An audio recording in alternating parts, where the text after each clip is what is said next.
남편이 전화를 끊는 것을 잊었고 나는 그가 어머니와 함께 나를 그저 얹혀 사는 짐이라고 부르며 웃는 소리를 들었다. 나는 울지 않고 그저 미소만 지었다. 3일 만에 나는 그들이 머물던 집을 8억 원에 팔았다. 집안의 모든 것을 텅 비우고 나는 떠났다. 그들이 돌아왔을 때 진짜 놀라움이 시작되었다. 이야기를 시작하기 전에 이 이야기를 시청하시는 친구분들이 어느 지역에서 오셨는지 댓글로 남겨주세요. 채널이 더욱 성장하고 더 흥미로운 이야기를 선보일 수 있도록 좋아요와 구독을 잊지 마세요. 그날 밤, 그 큰 집 안의 분위기는 유난히 고요하고 차가웠다. 하은은 넓은 식당에 홀로 앉아 정성껏 준비한 저녁 식사를 바라보고 있었다. 하지만 음식의 따뜻한 김은 이제 에어컨의 찬 공기에 자리를 내주며 사라지고 있었다. 벽시계는 계속해서 똑딱거리며 시간이 점점 늦어지고 있음을 알렸다. 그러나 그 집에는 자신 외에 다른 사람의 흔적은 보이지 않았다. 하은은 그동안 매우 순종적이고 헌신적인 아내로 알려져 있었다. 그녀는 항상 완벽한 가정의 버팀목이 되려고 노력했고 남편과 시어머니를 단 한 번의 불평 없이 온 마음을 다해 섬겼다. 그러나 그 충성심은 종종 가슴 아픈 무관심으로 돌아왔다. 오늘 밤 민준이라는 이름의 남편은 지방에 출장 중이었다.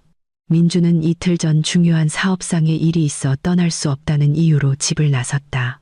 혼자가 아니라 민준은 어머니와 함께 갔다. 박 여사는 민준의 출장지에 먼 친척을 보러 간다는 핑계로 굳이 따라가겠다고 고집했다. 하은은 당연히 허락했다.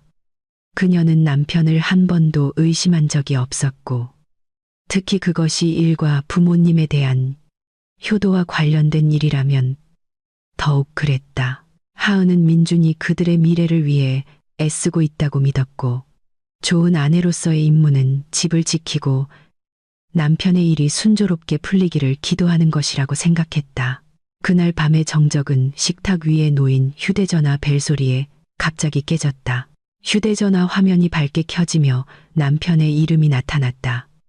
하은의 입가에 작은 미소가 번졌다. 그동안 마음을 짓누르던 그리움과 걱정이 조금은 가시는 듯했다. 그녀는 부드럽고 다정한 목소리로 전화를 받았다. 전화기 저편에서 들려오는 민준의 목소리는 마치 시끄러운 곳이나 식당에 있는 것처럼 소란스러웠다. 민준은 서두르는 듯한 말투로 안부를 물으며 집안일은 어떤지, 문은 모두 잠갔는지 확인했다. 하은은 그 모든 질문에 참을성 있게 대답하며 모든 것이 안전하고 잘 관리되고 있다고 안심시켰다. 대화는 짧게 끝났다. 민준은 회의에 빨리 돌아가야 하고 그곳의 신호가 좋지 않다는 핑계를 댔다. 하은은 알겠다고 대답하며 남편의 건강을 비는 기도로 통화를 마쳤다. 그러나 예상치 못한 일이 일어났다. 하은이 통화를 끊으려고 할 때 전화기 저편에서 희미한 소리가 들려왔다.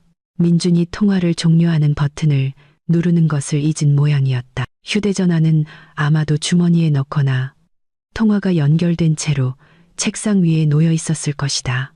처음에는 연결을 끊으려던 하은은 아주 익숙한 웃음소리를 듣고는 갑자기 그럴 마음이 사라졌다. 그것은 시어머니인 박 여사의 웃음소리였다. 그 웃음소리는 매우 경쾌하고 활기차게 들렸다. 평소 집에서 자신에게 쏘아붙이던 퉁명스러운 말투와는 아주 달랐다. 하은은 휴대전화를 귀에 더 가까이 가져갔다. 심장이 더욱 빠르게 뛰기 시작했다. 숟가락과 포크가 접시에 부딪히는 소리와 우아한 배경 음악 소리가 들려왔다. 그들이 민준이 말한 회의 중이 아니라 고급스러운 곳에서 저녁 식사를 하고 있음을 의미했다. 그러나 하은의 가슴을 답답하게 만든 것은 그것이 아니었다. 대화를 주도하는 다른 여자의 애교 섞인 목소리 때문이었다. 그 여자의 이름은 다희였다. 하은은 민준이 그녀를 새로운 동료라고 언급한 적이 있어서 그 이름을 알고 있었다. 하지만 지금 다희의 말투는 전혀 직장 동료처럼 들리지 않았다. 다희는 민준에게 잔의 음료를 따라달라고 조르며 애교를 부리고 있었다. 하은은 숨을 참았고 손은 식탁 끝을 꽉 잡았다.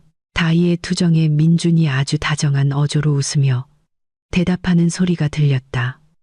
그들의 결혼 생활에서 사라진 지 오래된 말투였다. 민준은 다희를 자기야라고 불렀고 그 호칭은 하은의 귀를 뜨겁게 달구었다. 그리고 대화는 하은의 피를 끓게 만드는 주제로 넘어갔다. 박 여사가 경멸적인 어조로 말하기 시작했다. 그녀는 집에서 나와 맛있는 음식을 먹으니 지루한 며느리 얼굴을 보지 않아도 돼요. 얼마나 다행인지 모른다고 말했다. 박 여사는 집에서 하은이 해주는 요리는 전혀 입맛에 맞지 않고 너무 평범하며 자신들의 수준에 맞지 않는다고 불평했다. 하은은 시어머니의 입맛을 만족시키기 위해 항상 최고의 재료를 사용하여 요리했다는 것을 잘 알고 있었다. 하지만 요리에 대한 모욕은 민준의 입에서 나온 다음 말에 비하면 아무것도 아니었다. 민준은 큰 소리로 사실은 좋은 남편인 척하는 것에 진절머리가 났다고 말했다. 그는 하은이 자신의 인생에서 그저 짐일 뿐이라고 했다.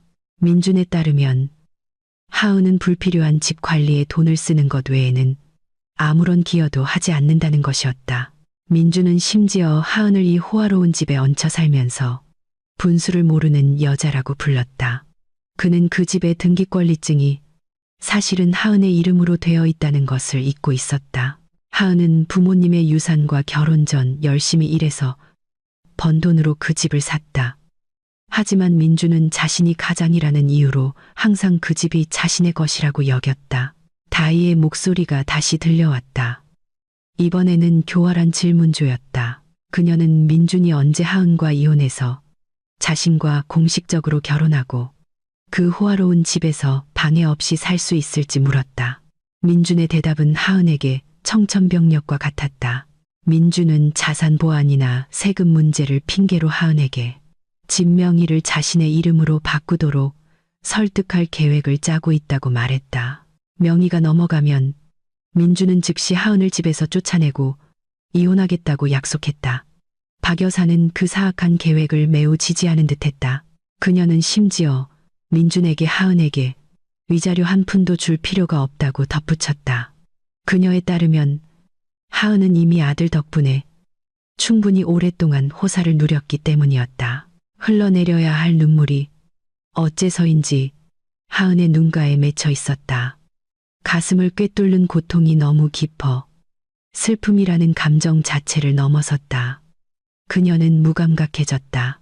몸은 굳었지만 정신은 갑자기 매우 맑아졌다. 그녀는 그들 세 사람이 자신의 고통 위에서 웃고 떠들며 자신의 파멸을 계획하는 것을 똑똑히 들었다. 그들은 그녀를 짐이라고 불렀다. 그 단어가 머릿속에서 맴돌았다. 짐.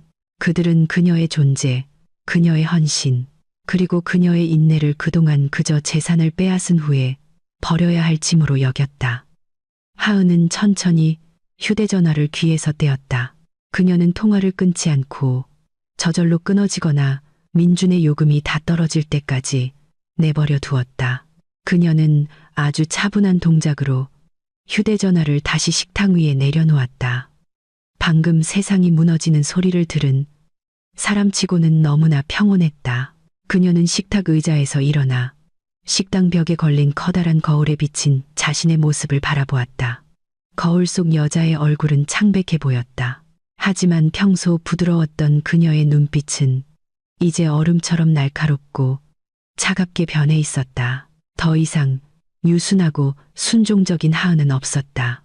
오늘 밤 그 모습은 그녀가 가장 믿었던 사람들의 배신에 의해 살해당했다. 하은은 천천히 집안을 둘러보았다. 그녀는 그동안 애정을 다해 돌보